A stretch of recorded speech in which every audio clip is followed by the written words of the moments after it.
பிரியாணிலே சைவ பிரியாணி, சைவ பிரியாணின்றாங்கண்ணா. அப்புறம் மட்டன் பிரியாணி, மட்டன் பிரியாணி, கறி பிரியாணி, கிழங்கு பிரியாணின்றாங்க. ஏனுங்க இத்தனை சொல்றீங்க அப்படின்னா உனக்கு தெரியாது அப்படின்றாங்க.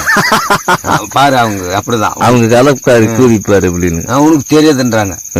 நாம பிரியாணி அப்படின்னா இப்படிங்க பிரியாணி இருக்கும்னா அது உனக்கு தெரியாது, சோறுதான் அப்படின்றாங்க.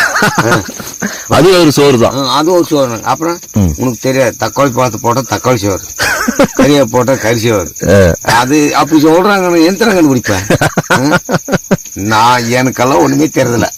கையில பிணைஞ்சு வாயை போட்டு வவுத்துக்குள்ள போச்சுன்னா அது சோறு.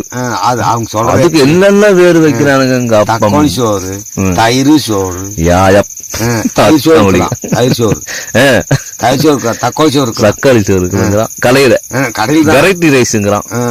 நீ சொன்ன மாதிரியே சைவ பிரியாணி எல்லாம் இருக்குதுன்றாங்க. அதை தின்னக்கூடாதுன்றான், இதை தின்னக்கூடாதுன்னா மாட்டுக்கறி திங்கிறியாங்கிறான் ஒருத்தன்.